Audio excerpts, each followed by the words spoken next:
es que otra cosa pasa. Muy bien, terminamos de hacer ejemplos de, no quedaron dudas sobre la estructura de Lewis, ya con la tarea que iban ustedes a subir después, ¿verdad? Que le cambié la fecha de entrega. ¿No tuvieron ningún problema con la estructura de Lewis o quedó alguna duda ahí con eso?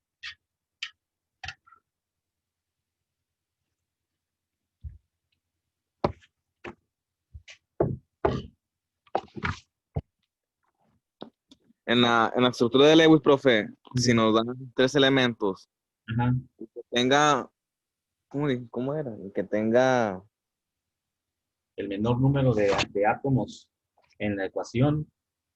Como hay varias opciones, ¿verdad? Si la estructura es simétrica, pues se busca la simetría primeramente. Segundo, si ese átomo, si el átomo que tenga menor número de átomos, es decir, el que esté nada más uno, por ejemplo, pues es el que va en el centro de los demás, ¿no?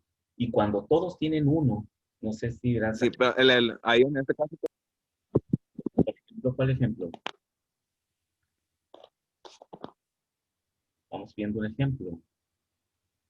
Por ejemplo, el ácido cianhídrico, este último que hicimos, sí lo hicimos, ¿verdad? El 83. ¿Sí? Este que hicimos del ácido cianhídrico, HCN, ¿recuerdas? sí, Este, sabemos que el hidrógeno nunca puede ir en el centro porque es un átomo que tiene un solo electrón y nunca va a cumplir con la regla del octeto. Sin embargo, nos queda el carbono y el nitrógeno. Entonces, podemos hacer las dos estructuras, ¿no? Esa estructura tiene dos esqueletos posibles, HCN o HNC, nada más. Siempre se ven cuáles son las posibles de la estructura leve. Cuando son más de tres átomos, cuando son dos átomos, no hay problema, ¿no? Siempre son dos nada más. Por donde los acomode siempre va a ser igual. Entonces, en este caso, esa es la electronegatividad la que nos indica qué átomo va en el centro. El átomo central es el átomo con menor electronegatividad. Ahorita vamos a ver las tablas de electronegatividades precisamente en los enlaces, porque también los enlaces químicos, como en este caso, están definidos por la electronegatividad. Entonces, ubicamos al carbono. Ahorita les voy a poner en la plataforma la tabla de electronegatividades, que es esta. Esta tabla de electronegatividades que la habíamos visto cuando vimos propiedades químicas periódicas, pero no vimos los números, no, nomás vimos los elementos. Y dijimos que disminuía, ¿no? De derecha a izquierda y de arriba hacia abajo. Esta tabla está al revés, ¿no? Dice que aumenta de abajo hacia arriba, que es lo mismo. Si disminuye de arriba hacia abajo, pues aumenta de abajo hacia arriba. Y se incrementa de izquierda a derecha. Quiere decir que los elementos en la tabla periódica son más electronegativos, todos en la parte de los aniones, al lado derecho de la tabla periódica. El más electronegativo, si observamos en esta tabla, es el flúor. Tiene 4 de electronegatividad. Recuerden que la electronegatividad es la capacidad que tiene un átomo para atraer los electrones de enlace. Quiere decir que la nube electrónica, aunque esté uniendo a dos átomos, la nube electrónica pasa más tiempo girando alrededor del átomo más electronegativo. Tienen esa propiedad, son propiedades químicas. Y hay átomos, los cationes, ¿verdad? La electronegatividad va unida a la afinidad electrónica. Recuerden que los aniones tienen una afinidad electrónica muy grande, porque son átomos que tienen varios elementos, electrones en su último nivel de energía, y por eso les faltan uno o dos electrones, tres para completar su octeto, y por lo tanto los van a ganar. Y por eso son aniones, y son los no metales que están en la tabla periódica. Estos mismos elementos químicos que son aniones con una afinidad electrónica grande para ganar electrones, también son los más electronegativos.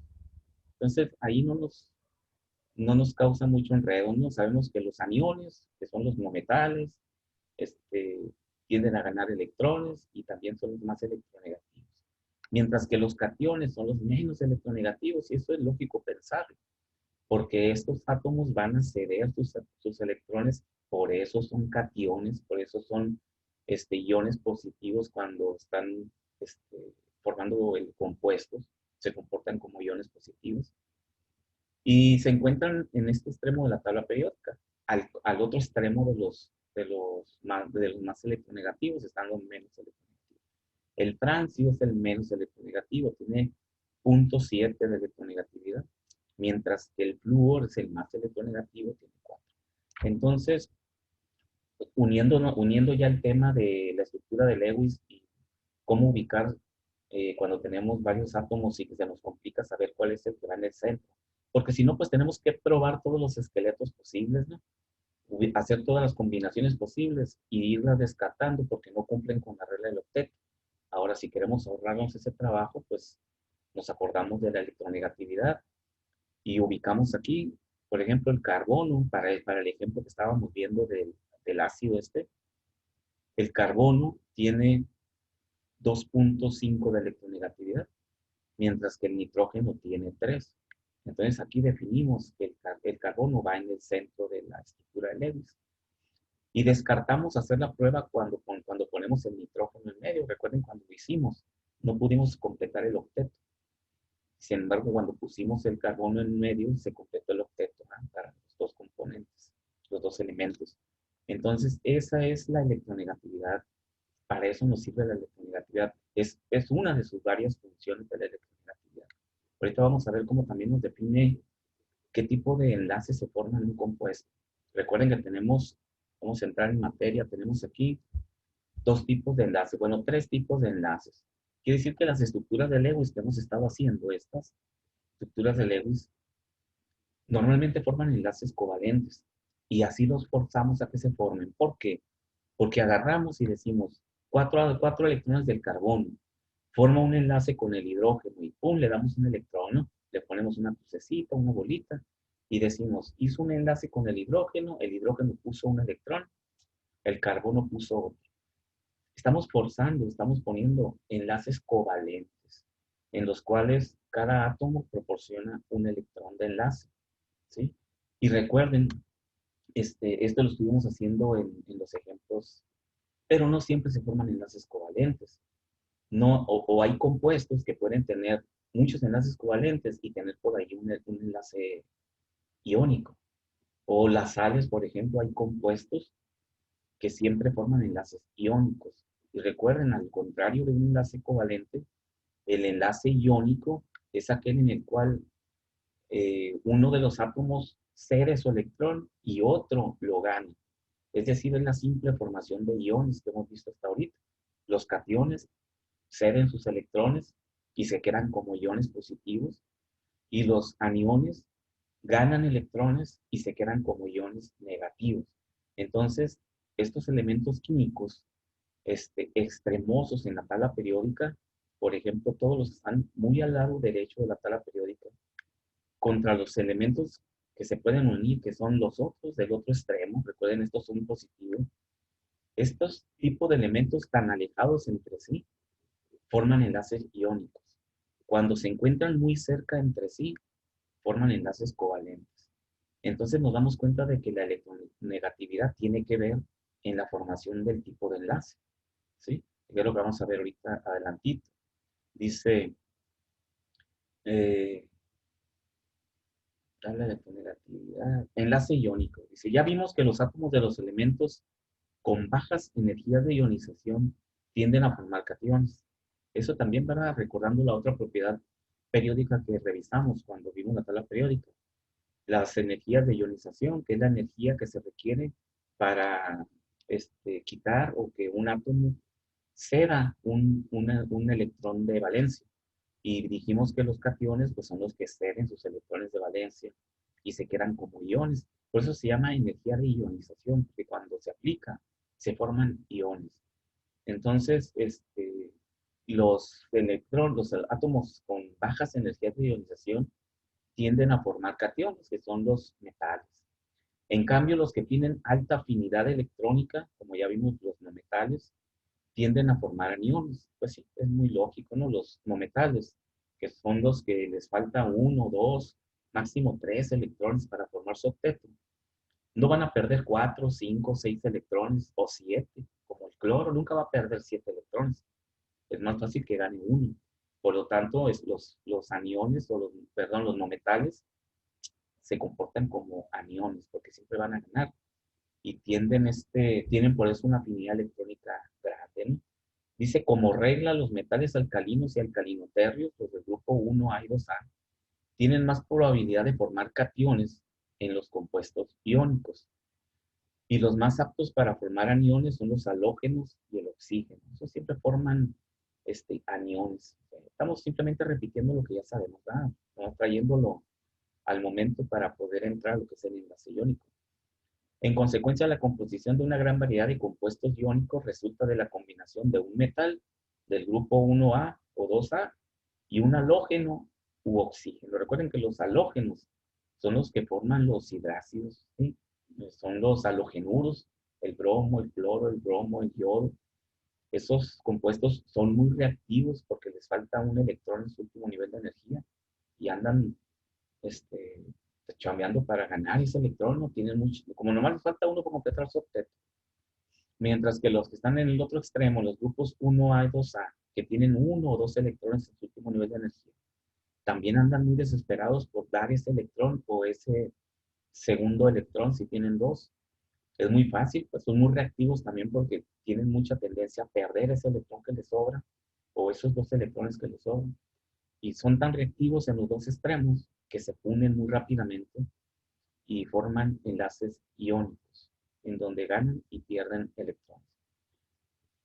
Dice entonces, por concluyendo esto, la fuerza electrostática que une a los iones en un compuesto iónico se denomina enlace iónico. Y todo es iónico. Un compuesto que se forma a partir de un anión y un catión es un compuesto iónico. De hecho, se le denomina compuesto iónico, porque sabemos que se formó con enlaces iónicos. Por ejemplo, la sal, el cloro de mesa, el cloro de sodio, NaCl, es un compuesto iónico y tiene un enlace iónico entre el sodio y el cloro. Es un ejemplo típico de la unión de un halógeno, como es el cloro, con un elemento del grupo 1A, que es el sodio, ¿no? Aquí tenemos otro ejemplo, que es el litio, más el flúor, otro halógeno, tiene 7 electrones, como comentamos ahorita. El litio tiene uno solo. Este es un catión con una alta, este, con una baja energía de ionización. Este es un anión, un no metal, con una alta afinidad electrónica. Y se unen los dos y forman el fluoruro de litio. ¿Ok? Dice, normalmente escribimos la fórmula empírica de los compuestos iónicos sin mostrar las cargas. Sí, no ponemos cargas. Fluoruro de sodio no ponemos más uno menos uno. Ya entendemos que si hacemos el análisis de las valencias y de los subíndices, nos damos cuenta con qué valencia está trabajando y ya podemos determinar la carga de cada átomo, ¿no? Como lo hemos hecho con la nomenclatura, desde escribe la fórmula, escribe el nombre, ahí hacemos ese análisis.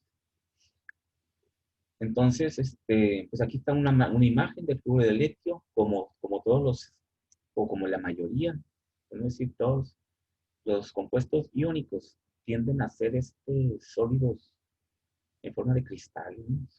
Son sales, tienden a formar este tipo de compuestos. Esta es su apariencia física, ¿no? Entonces, por otro lado, tenemos el enlace covalente, que ya lo hemos platicado bastante hasta ahorita.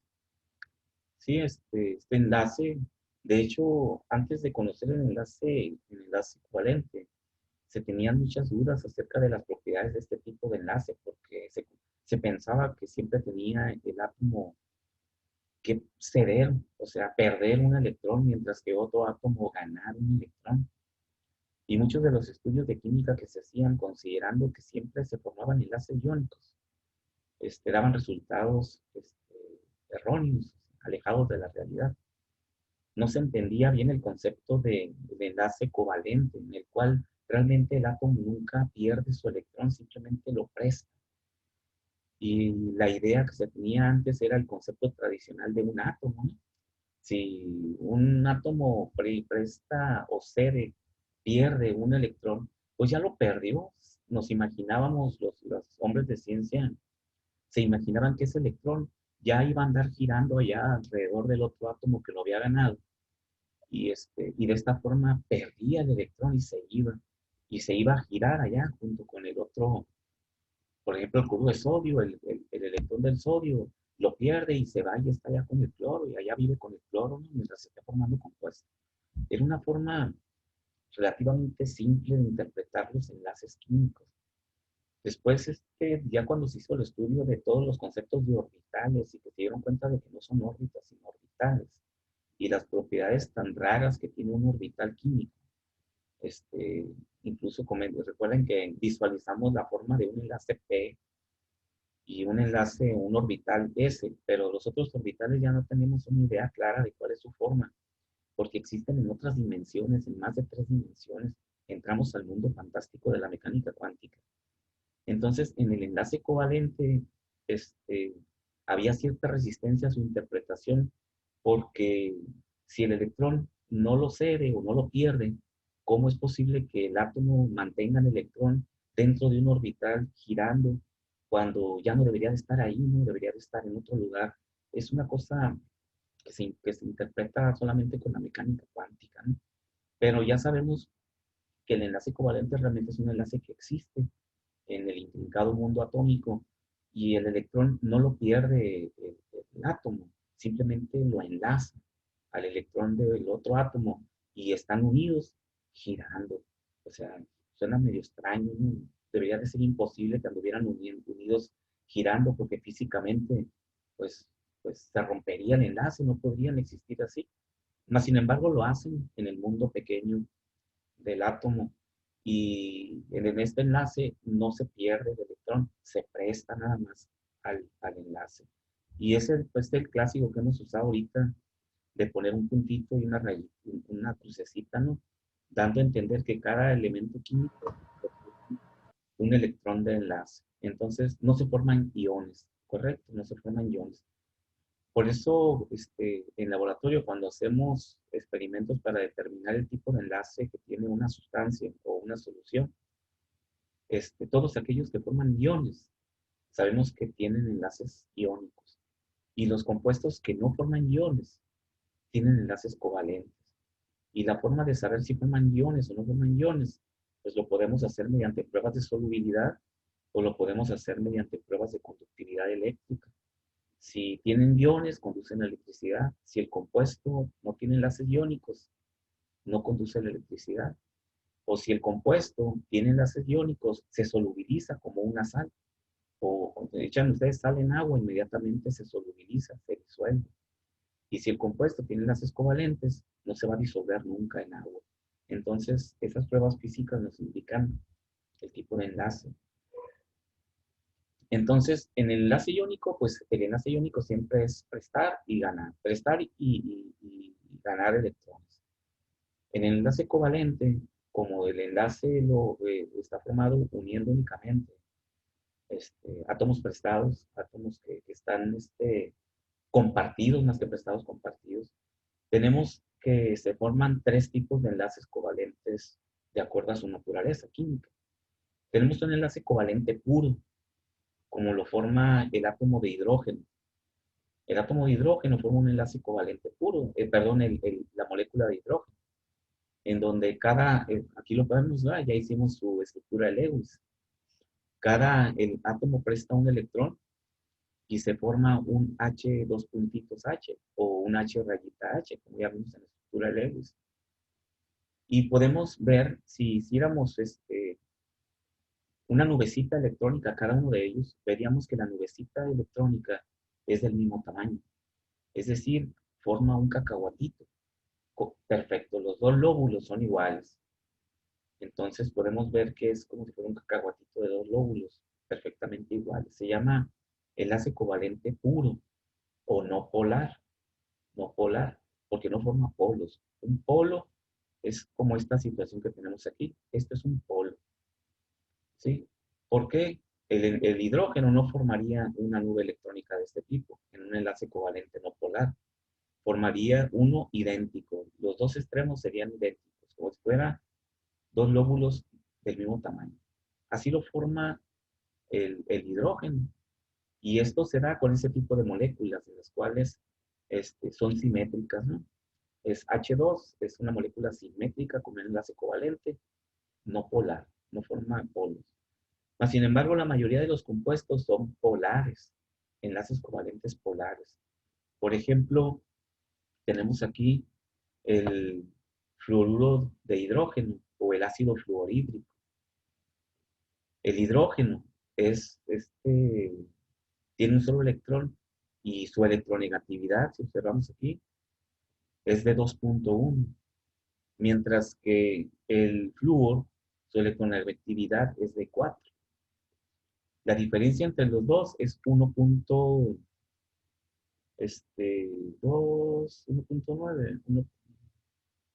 ¿sí va? Sí, sería 1.9 su diferencia. Es menor de 2. Entonces, ese tipo de diferencias de electronegatividad forma compuestos polares. Aquí observamos cómo el átomo de flúor tiene la nube electrónica girando en él, mientras que el otro átomo, el de hidrógeno, bueno, en este caso es el HCl, ¿no? Mientras que el otro átomo, el de hidrógeno, sí, aquí es claro, la nube electrónica no pasa mucho tiempo girando alrededor de él. Eso significa, ¿no? Que no pase mucho tiempo girando alrededor de él. Están más tiempo acá hechos bola con el otro que con el otro. Y forma este tipo de moléculas que se llaman moléculas polares, porque tiene un polo muy grande y tiene un polo muy chiquito. Entonces los enlaces covalentes este, pueden ser polares o no polares. Y va a depender de la electronegatividad del, de los elementos que forman la molécula. ¿Sí? Entonces, esto ya lo sabemos de los enlaces covalentes, ¿no? Y ya vimos también en la estructura de Lewis que los enlaces covalentes pueden ser dobles o pueden ser triples. Y ya vimos cómo se meten los electrones para formar enlaces dobles, cuidando cumplir con la regla del octeto. Y si no, pues tratamos de formar un enlace triple para formar la regla del octeto. Entonces, en los enlaces covalentes se permite o se pueden formar enlaces de este tipo, porque como cada átomo está compartiendo un electrón, es posible formarlos. Si los estuviera perdiendo, no fuera posible formarlos. Entonces dice, los átomos pueden formar distintos tipos de enlaces covalentes. En un enlace sencillo, dos átomos se unen por medio de un par de electrones. En muchos compuestos se forman enlaces múltiples, es decir, cuando dos átomos comparten dos o más pares de electrones. Si dos átomos comparten dos pares de electrones en enlace covalente, se denomina enlace doble. Y ya hicimos ejemplo del CO2, ¿recuerdan? Que tiene un enlace doble y que tiene resonancia, como si estuvieran los dos lugares al mismo tiempo. Aquí lo tenemos, ¿verdad? El dióxido de carbono, que ya después lo expresamos con las rayitas. O el acetileno, el etileno en este caso, C2H4, que también vemos que tiene un enlace doble. Recuerden que el carbono tiende a formar enlaces dobles para completar octetos. Y el nitrógeno tiende a formar enlaces triples para formar octetos, como lo vemos aquí abajo, ¿no? Un enlace triple surge cuando dos átomos comparten tres pares de electrones, como en la molécula de nitrógeno. Es decir, el gas nitrógeno tiene un enlace. Y ya vimos que lo puede formar en otros compuestos, ¿no? Como en el ácido cianhídrico, que hicimos el ejemplo. ¿Sí? Recuerden que formaba un enlace triple y un enlace doble con el carbono. Entonces, y se representa con rayitas, ¿no? Dice la molécula de acetileno también tiene un enlace triple, en este caso entre dos átomos de carbono. Y así lo observamos. ¿Cómo llegamos al enlace triple? Cuando planteamos la estructura de Lewis y vemos que para formar el octeto tenemos que empezar a meter electrones para formar nuevos enlaces, siempre compartiendo electrones. Un electrón de un átomo y un electrón del otro átomo. Entonces, esos son los enlaces covalentes. Ya los vimos, ya los trabajamos, inclusive en la estructura de Lewis, ¿no?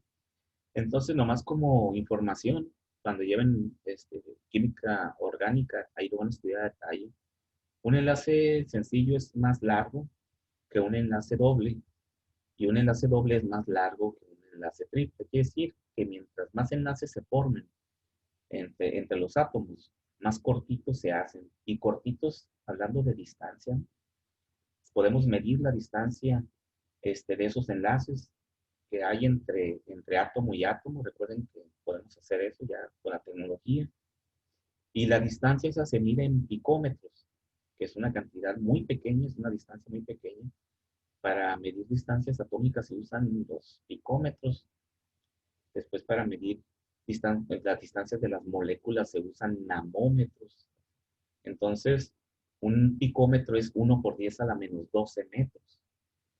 Recuerden, no sé, cuando veíamos longitudes de onda al inicio del curso, por ahí aparecían estos prefijos. Entonces, estos serían 107 por 10⁻12 metros, ¿verdad?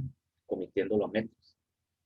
Entonces, aquí observamos que el átomo, por ejemplo, el triple enlace del carbono-nitrógeno tiene una longitud de 116 picómetros, mientras que el enlace doble tiene una longitud de 138 picómetros, es más grande, mientras que el enlace sencillo es de 143 picómetros. Entonces se van haciendo más cortitas las distancias cuando los enlaces son múltiples. Eso como información, ¿ok? Para tener una idea más clara de cuál es la diferencia entre los enlaces también, ¿verdad? Se van haciendo más cortitos. Eso no queda ahí, ¿verdad? Tiene efecto en las propiedades de las moléculas. Una molécula va a tener ciertas propiedades dependiendo del tipo de enlace que tiene. Si tuviera un enlace doble, la molécula fuera de ciertas propiedades físicas. Si tiene un enlace triple, la molécula cambia sus propiedades físicas, lo que observamos de ella, su densidad, su viscosidad, su conductividad eléctrica. Cambian las propiedades físicas de las moléculas que se forman con distintos tipos de enlaces. Sí, recuerden que todo lo que ocurre a nivel atómico se refleja en el mundo macro donde nosotros observamos con ese tipo de propiedades, si es líquido, si es sólido, si es viscoso, si no es muy denso. Todo se debe a lo que ocurre en los átomos, ¿no? Y sobre todo en los enlaces químicos. Entonces, finalmente, lo que es la tabla de electronegatividad, que ya también ya la hemos manejado, ya hemos hablado, bueno, ya hemos hablado de la electronegatividad como una propiedad muy importante en los elementos químicos y en la formación de compuestos. Entonces dice un enlace covalente, como se indicó antes, es el que forman dos átomos que comparten un par de electrones. En una molécula como el hidrógeno, donde los dos átomos son idénticos, cabe esperar que los electrones se compartan en forma equitativa. Por eso se forma una molécula no polar, les comento. Es decir, que los electrones pasen el mismo tiempo alrededor de cada átomo. Por eso se observa que es completamente simétrica las nubes. Sin embargo, en el enlace covalente de la molécula de fluoruro de hidrógeno o ácido fluorhídrico, los átomos de hidrógeno y flúor no se comparten por igual los electrones porque son distintos, son átomos distintos, tienen diferente electronegatividad. Y por lo tanto, pues se forman moléculas polares de este tipo. Dice, el enlace se denomina enlace covalente polar o simplemente enlace polar, porque los electrones pasan más tiempo alrededor de un átomo que del otro y pasan más tiempo alrededor del átomo de flúor. La evidencia experimental indica que en la molécula de fluoruro de hidrógeno, los electrones pasan más tiempo cerca del átomo de flúor. Una propiedad útil para distinguir el enlace covalente no polar del enlace covalente polar es la electronegatividad, es decir, la capacidad de un átomo para atraer hacia sí los electrones de un enlace químico. Entonces vamos a ver cómo la electronegatividad nos va a ayudar a distinguir el tipo de enlace que se forma cuando es polar, cuando es covalente, e incluso cuando son iónicos, ¿sí? También la medición de la electronegatividad nos va a ayudar a eso. Entonces, esta es la tablita que les comentaba, la voy a poner en la plataforma para que de ahí la descarguen en esta semana y la voy a poner. Y está en cualquier libro de química, ¿no? Pero es más fácil que yo se las ponga ahí, específicamente esta tabla. Entonces, aquí está para qué nos sirve, ¿no? La utilidad de la electronegatividad. Dice, los átomos de los elementos con grandes diferencias de electronegatividad tienden a formar enlaces iónicos. Por ejemplo, el cloruro de sodio, ¿sí? Mirábamos que el cloro es 3 y el sodio es 9. Entonces, 3 menos 9 es 2,1. Cuando la electronegatividad es mayor de 2, el enlace es iónico. Entonces, con grandes diferencias, ¿no? Porque el átomo del elemento menos electronegativo cede sus electrones al átomo del elemento más electronegativo. Ya lo vimos en la formación de compuestos iónicos a través de la formación de iones y cationes, ¿no? Profe, Mando. cuando yo investigué los caracteres iónicos para distinguir, o sea, lo que era el iónico, el covalente no polar, Ujú. me lo manejaba con 1.7. ¿Cuál es? Me decía que cualquier resultado de electronegatividades entre dos elementos de la tabla periódica mayores a 1.7 se les podía denominar iónicos, menores a 1.7 covalentes y iguales a cero covalentes no polares. Sí. No, es más amplio el rango de medición. Normalmente en 1.7, 1.8, 1.9 andamos en enlaces covalentes polares. Por ejemplo, ahorita que vimos el flúor, ¿no? Que nos da 1.9 la electronegatividad, es un enlace polar, ¿verdad? O sea, ese rango de medición es para enlaces covalentes polares. El fluoruro de hidrógeno, 4, bueno, ahorita lo vimos, ¿no? 4 menos 2.1, ¿verdad? 1.9. Y es un enlace covalente polar. Arriba de 2 ya se vuelven iónicos, como lo vamos a ver en otros ejemplos, en los ejemplos que vamos a hacer aquí. Como arriba de 2 ya se consideran iónicos. Y con cero, pues ya sabemos, ¿verdad? Cuando la electronegatividad no da cero, es un enlace puro, ¿no? No polar. Pero es arriba de 2. Porque si no, por ejemplo, estos tendrían que ser iónicos, ¿no? 1.9 tendría que ser iónico. Y está demostrado que el fluoruro de hidrógeno tiene enlaces covalentes polares. Lo disuelves en agua y no se disuelve. Por lo tanto, eso nos demuestra que cuando entra en contacto del agua, no forma iones. Por lo tanto, no tiene enlace iónico. Pues haciendo esos tipos de experimentos podemos demostrar el tipo de enlace que tiene un compuesto. Entonces, es arriba de 2. Depende, ahí hay que cruzar la información, ¿no? Pero vamos a demostrar que realmente si es 1.7, 1.8, 1.9, siguen siendo enlaces covalentes polares. ¿Ok? Entonces dice, bueno, no, ok. Entonces, con grande diferencia de electronegatividad, como dice aquí abajo, aunque no hay una distinción clara entre un enlace polar y un enlace iónico, porque si los observamos se ven iguales. Si nosotros observáramos el cloruro de sodio, un enlace iónico también es polar, porque tienen grandes diferencias de electronegatividad. Por ejemplo, el cloruro de sodio andaría acá la nube electrónica, como en esta imagen que se ve aquí, andaría girando alrededor del cloro. Y acá con el sodio iban a andar poquitos electrones, menos tiempo los electrones. Por lo tanto, forma dos glóbulos muy disparejos, una bola muy grande y una bola chiquita. Entonces, los enlaces iónicos, si los vemos como imagen, son similares a los enlaces covalentes polares, porque también forman polos, ¿sí? Entonces, distinguirlos desde ese punto de vista o definirlos desde ese punto de vista es complicado. Por lo tanto, se recurre mejor a la electronegatividad como herramienta para distinguir y no confundir un enlace covalente polar con un enlace iónico. Entonces dice, la siguiente regla ayuda a distinguirlos. El enlace iónico se forma cuando la diferencia de electronegatividad entre dos átomos enlazados es de 2 o más hacia arriba. De 2 o más hacia arriba. Entonces, comentamos ahorita que el cloruro de sodio, 3 menos 0.9, la electronegatividad es 2.1. Entonces, ese forzosamente es un enlace iónico, ¿no? Es arriba de 2. 2 o más. Eso nos facilita mucho el encontrar qué tipo de enlace, sobre todo en los covalentes polares, ¿no?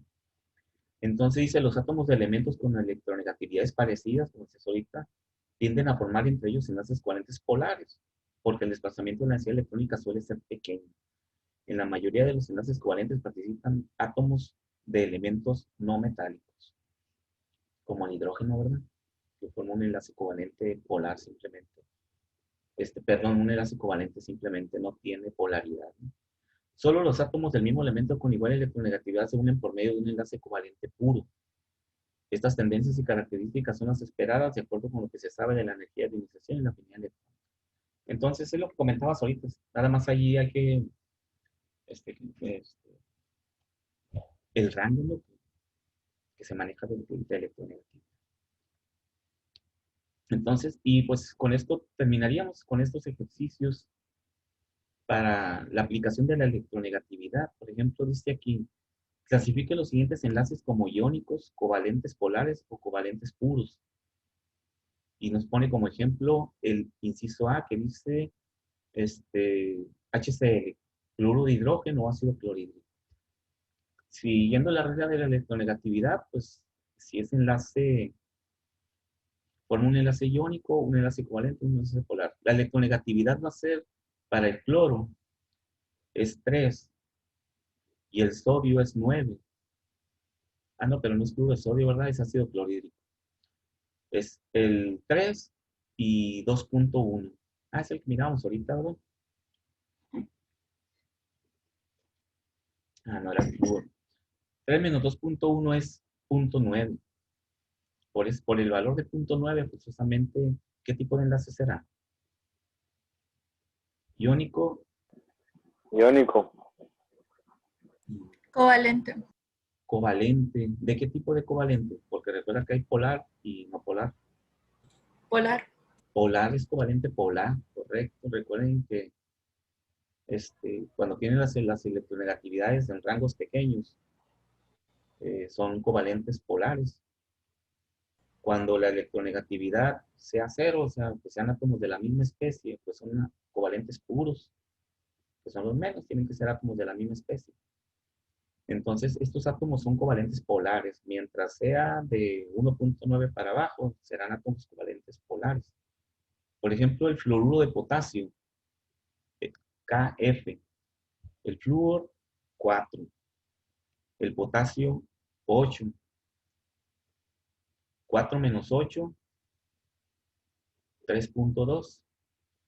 Hay una diferencia de electronegatividad enorme, ¿no? ¿Qué tipo de enlace estará formando? Iónico. Iónico, correcto. Un enlace iónico. El enlace carbono-carbono, ahí no tenemos ni que revisar la electronegatividad. ¿Este tipo de enlace es carbono-carbono?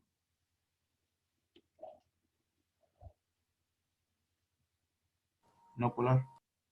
Es covalente puro, ¿verdad? Covalente no polar. Sí, porque son átomos de la misma especie. Y en el siguiente compuesto es un ácido.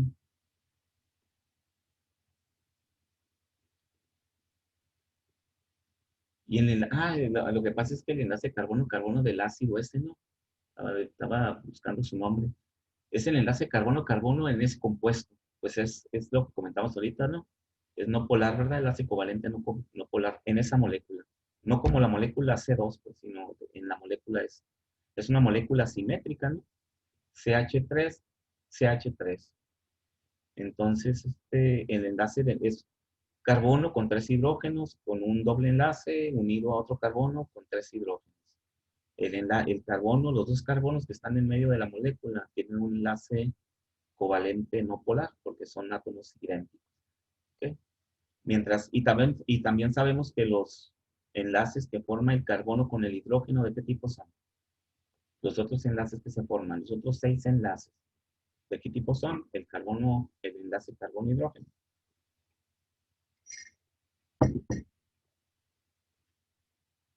Checamos la electronegatividad. 2.5, 2.1, punto 4, ¿verdad? ¿Qué tipo de enlace será?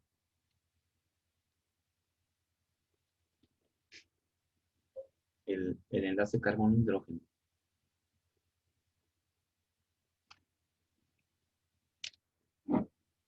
Iónico, covalente polar o covalente no polar.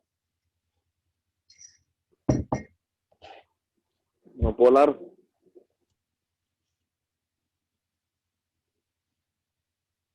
¿Será no polar? Iónico no es, ¿verdad? Porque el hidrógeno presta su electrón para formar el enlace. Lo vimos en las estructuras de Lewis. Siempre el hidrógeno presta su hidrógeno y le prestan otro y ya forman un enlace. Entonces, iónico no es. Y para que fuera no polar tendrían que ser elementos de la misma especie, o sea, que la electronegatividad fuera la misma para los dos elementos químicos. Por lo tanto, este es un enlace covalente polar, el que forma el hidrógeno. El hidrógeno siempre forma enlaces covalentes polar. Recuerden que por la electronegatividad, de 2 para arriba son iónicos, de 1.9 para abajo son covalentes polares, y si es cero es covalente no polar. ¿Sí? O sea, y la única forma de que sea cero es que tenga la misma Que electronegatividad. entendí, ¿Sí? entendí. Ok, muy bien. Bueno, Y para unirlos en forma de enlaces, profe, sí. ¿Para cuál compuesto? ¿cómo sería? Por ejemplo, el primero que hicimos, cloruro de... El cloruro de hidrógeno. Sí. Pues es como lo hicimos en la estructura de Lewis. Ah, es igual. Es lo mismo, sí, es lo mismo. Únicamente, Ah, lo único que estamos conociendo ahora es esos enlaces que ya hemos formado en la estructura de Lewis. Ahora, saber cuándo son polares y cuándo son no polares. Y nos damos cuenta de que sí. prácticamente, salvo cuando sean átomos iguales que están unidos, todos los demás van a ser enlaces covalentes polares. Todos los demás. Lo interesante es distinguirlo de los enlaces.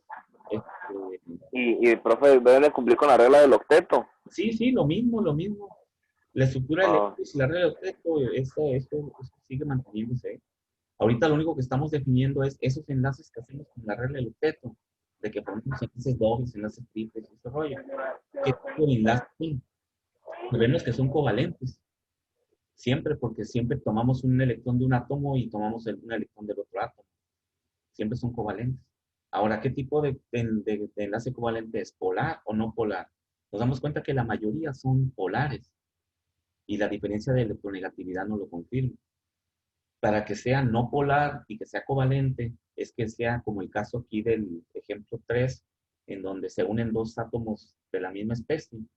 Ahí siempre forman enlaces covalentes no polares, porque tienen la misma electronegatividad. Ninguno jala más fuerte al otro, pues. Entonces, todos los demás van a ser enlaces covalentes polares. ¿Sí? Entonces, pues ya nomás para terminar este ejercicio de práctica, dice, de los enlaces siguientes, ¿cuál es covalente? ¿Cuál es covalente polar y cuál es iónico? Lo mismo, ¿no? ¿Qué tipo de enlace forma? El enlace del cloro con el cesio. Observamos nuestra tablita, cloro 3, el cesio punto 7. ¿Qué tipo de enlace forma? Iónico. iónico. Tipo correcto, sí, la diferencia es 2.3, ¿verdad? Entonces es un enlace iónico.